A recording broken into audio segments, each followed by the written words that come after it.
May the words of my mouth and the meditations of all our hearts be acceptable in your sight, O God, our rock and our Redeemer. Amen.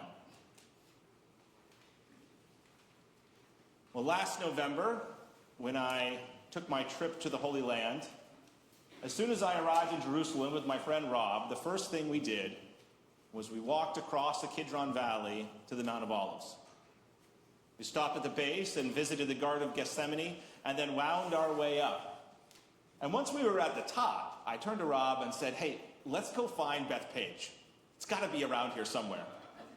Now, the map in our guidebook was not the best, but nevertheless, somehow without taking a wrong turn, we meandered our way through a largely Palestinian neighborhood, and then stuck in the middle of this residential neighborhood was a small chapel.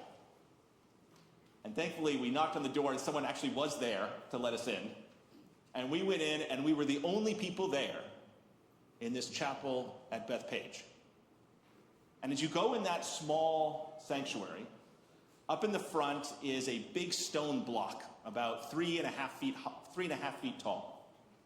That stone block was supposedly the block that Jesus used to help him get on the donkey that then he rode down on Palm Sunday. Now, as our guidebook pointed out, that block is a block more suited for someone getting on a Crusader war horse than actually on a donkey. And the actual step you would need to get on a donkey is not nearly that large. The likelihood of that actually being the block that Jesus used to get on the donkey is relatively small. Nevertheless, we did know that at that spot, or at least near that spot, is where Jesus began this triumphal entry. And so, it was spiritually meaningful for me to sit there in that small chapel, to read the passage that Chris just read, and to pray about that first Palm Sunday. We then left the chapel and we retraced Jesus' steps. Now, the fun thing about a city as old as Jerusalem is that those streets almost certainly have not changed in more than 2,000 years. Even though there might be different buildings on the side of the road, the pathway that we walked, almost certainly was the same pathway that Jesus walked, or Jesus rode, on that Palm Sunday. And as we went down the hill, we went top of the Mount of Olives, and we're going down, and one of the things that struck me was like, wow, this is a lot steeper than I was expecting. That poor donkey. I mean, it's like steep, and I was like, I don't know how that donkey didn't slide down the hill. And as we're going down the steep hill of the Mount of Olives, I think in my head what it must have been like 2,000 years before. I close my eyes and I can see the crowds everywhere. You see, for Passover, the population of Jerusalem back in those days would increase threefold with all of the pilgrims coming for the Holy Week of Passover. And since there wasn't enough space in Jerusalem, they would be camping out on the Mount of Olives and the surrounding areas. That's what Jesus and his disciples were doing as well. And so there really would have been crowds, just huge crowds, everywhere along the road, shouting Hosanna, which literally means save us. It's this imperative. It's this prayer. Save us. Hosanna. Hosanna to the Son of David. Hosanna in the highest. Blessed is the one who comes in the name of the Lord. I tried to think about what those people were thinking in their hearts as they were saying, save us. No doubt they wanted to say, save us for maybe our farm needs to have a better crop in the fall. Save us, maybe like so many of the crowds that had followed Jesus in Galilee, maybe they were saying, save us from some ailment from me and my family. But by far the most prominent thing they would have been thinking as they said Hosanna was save us from the Roman overlords. The common expectation of a Messiah in Jesus' time was that the Messiah, which literally means anointed one, the ancient Israelites would anoint kings. So King David was an anointed one. He was a Messiah. So the hope at the time was that this would be the new King David. This would be the person who would deliver them from the Romans. They would finally have political freedom here, no longer be under the oppressor's boot. And that must have been in the hearts of the vast majority of the crowd as they shouted these very words. And as I think 2,000 years later, not much has changed in terms of what people look for in a Messiah. So often what we look for is some sort of deliverance. A hero, someone who can make the world all better. Today, I'm sure there are people that are saying, when they look to God, when they look to Jesus, Hosanna, save us. Help me get that job promotion. Hosanna, save us. Help with something in my family or my kids. And I guarantee you there are people politically who are like, Hosanna, save us in this moment that we have. People are looking for a Messiah. I mean, in our political world, you remember back in 2008, one thing that struck me in the 2008 campaign when Obama got elected and you had all the hope posters, as I sat there and I said, gosh, these people are going to be disappointed. They're putting this man up as though he's the Messiah. And the same thing you saw in 2016 and 2024, this almost messianic expectation for political figures to deliver stuff that they couldn't possibly deliver, but we still somehow hold on to that. We want that material Messiah, that Messiah to make our material world better, right. We want it all set right. If only we could find the one person to do it. And this extends to many different aspects of our society. If there's one thing that really has blown my mind, I mean, it takes a lot to blow my mind, I'll be honest. But one thing that's blown my mind in the last couple months is reading the stories I have on looksmaxing.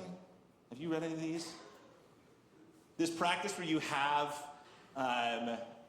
mostly teenage boys go to great lengths to reform their bodies into what they think is being the male ideal.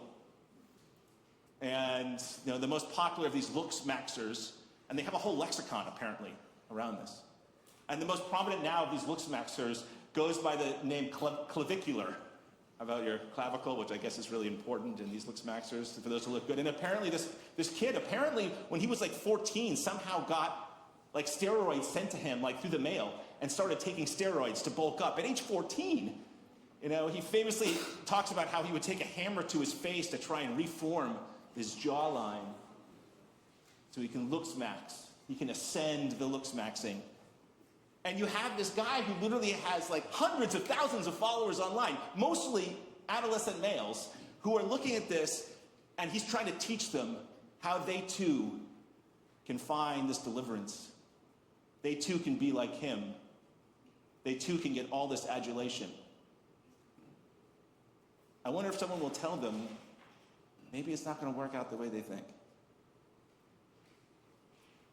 Because that's the thing about Palm Sunday. The message of Palm Sunday is that as Jesus is coming into Jerusalem, he takes the expectation of this material Messiah, this political deliverer, and he turns it on its head. In our text for Matthew explicitly cites the passage in Zechariah that Jesus is intentionally referencing as he's riding this donkey into town. What Jesus is saying is that the Messiah is actually a spiritual Messiah, not a material one. He's not coming in as a military conqueror. He's not coming in as this new political leader. He's explicitly not doing that. But most people don't get it. Most people don't get it then, and most people don't get it now. I mean, I look at the prosperity gospel. Perfect example. In the prosperity gospel, a very popular form of Christianity in the United States and internationally, the idea is if you pray hard enough, if you give enough money to a particular leader, then all of a sudden all your material wants will be satisfied. What God wants for you is prosperity. This is like someone like Joel Osteen down in Houston, Texas. If you just write a big enough check, you'll get that job. Your kids will get into that college they want. All the things in your life will be good. All you need to do is just send in $19.99 a month to my personal fund, and God will deliver for you. And I've always been amazed by the prosperity gospel because I'm like, have they read the story of Palm Sunday or Holy Week? Jesus was a penniless peasant who voluntarily was tortured to death at 33. I don't know how, if that's your Messiah, that somehow you think that's going to lead to prosperity. But even though Jesus is trying to make this point clear on Palm Sunday, even the disciples don't get it. They don't get it on Maundy, Thursday. They don't get it on Good Friday. It's only on Easter Sunday where it becomes clear to them. Now, the tricky thing about this reframing of the Messiah is that while intellectually it's easy to say, oh yeah, I get that. The Messiah is spiritual, not material.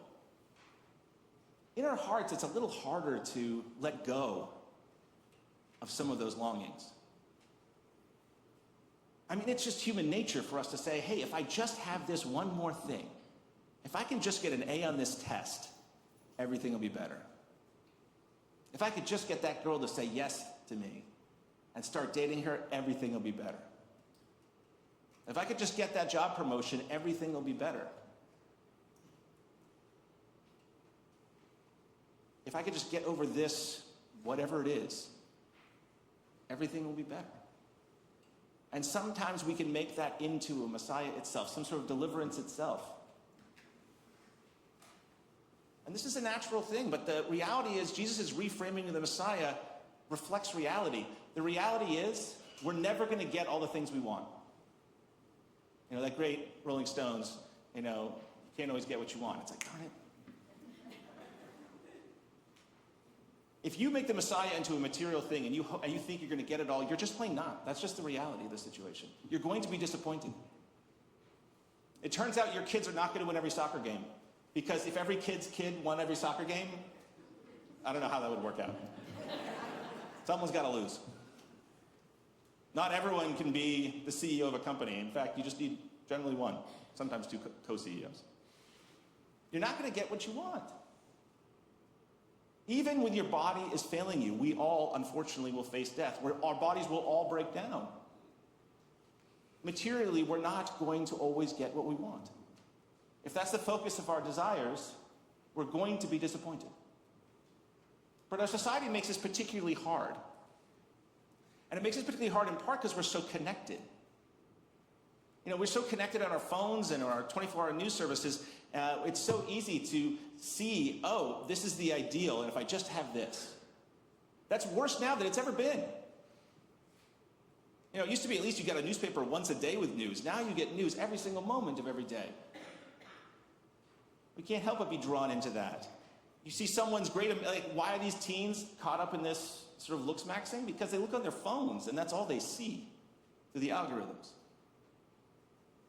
It's easy to get focused on the material because it's around you all the time, whether it be a political situation, a personal situation, something with your kids. These ads constantly telling you what you want. Your life will be better. Again, your life will be better if you just buy this one product. That's more now than ever before. Think about that. Ever in human history. That's more now than ever before. We're also people who self-segment into different communities. Back in the past, you would have been in a community that was much more diverse. So it's easy to feel grateful for what you have. But now you're just with people like you. So the only thing you see are the people with the bigger house. Or the kid that gets even better grades. You don't see the full breadth of things, and so it's hard to be grateful. You get caught in these things, and the material, whatever it might be, catches our attention. But even beyond that, even beyond the fact that we know that we're not going to get everything we want, even if we were to get everything we want, where does that leave us? Let's say you get that, let's say you're like, okay, if I just get this one thing, this one promotion is going to make all the difference, and then you get it, then what? If I just get an A on this one test and you get it, then what? My high school headmaster told a story at one point where he was getting on a train late at night and he ran into a Roxbury Latin alum. And he hadn't seen this alum in a long time, and so he asked him how life was. And the Roxbury Latin alum was saying, well, when I was at Roxbury Latin, I did everything right.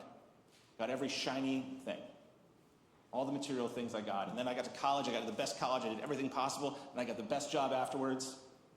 And he's like, I work all the time. And he turned to the headmaster and he said, but I'm just plain not happy. Because he'd been so focused on getting this next carrot, this next material thing. He was making a Messiah out of all these different accomplishments that he found himself spiritually empty. I remember talking to a friend of mine, or an acquaintance of mine, Patrick, a couple years ago. Again, here's a guy who went to Harvard undergrad, got his JD MBA from Harvard, went out to the Bay Area, started working for a hotshot PE firm, made a whole bunch of money. And I remember talking to him, and he just said in his late 40s, like, how miserable he was. And I was like, why? He's like, well, because everyone that I'm working with is now younger than me, but like, this is where I get meaning in my life. I'm like, you have a chance to just retire and have like chapter 2 in your life. He's like, but then who would I be? What would I be? Never once in his life did he stop to think about what he was doing or why, because he was able to get all these material things one after another. The whole thing with Palm Sunday is Jesus says, it's like, hey, if you really want salvation, again, from that Latin word salvus, meaning healing or wholeness, if you actually want wholeness, spiritual wholeness, you've got to see the Messiah as something different, as a spiritual Messiah. What does Jesus offer you? It's a chance to find meaning and purpose in the midst of the struggle and ambiguity of life. Life has its struggles and ambiguities. Some are harder than others. Some are horrible tragedies, but every one of you, every single one of you, has various ups and downs in life. And the question is, how do you find spiritual depth in the midst of it? How do you find meaning in the midst of it? How are you able to still love others and not give in to hate? This is so important in our current society. One of my closest friends is someone who in this political moment is driving himself crazy. He can't deal with it because everything's about the material. He sees one news headline after another and it tears him to pieces. And I see what's happening to him, and I feel so bad for him, but he has no depth, no connection to the divine, no connection to God. Society's been through political ups and downs throughout history, but like, how do you find the meaning and the ability to still love and care and listen in the midst of it? This is what Jesus is talking about. If you want a Messiah, a true deliverer, it's going to come on the spiritual dimension of life, not the material. To be able to forgive someone else and receive forgiveness. To be able to make sure you're devoting yourself to things that matter. This is what Jesus is saying the true Messiah is. This is the point he's making as he rides in a donkey. Everyone's cheering for one thing, but he's like, the Messiah is not actually that. It's a spiritual thing.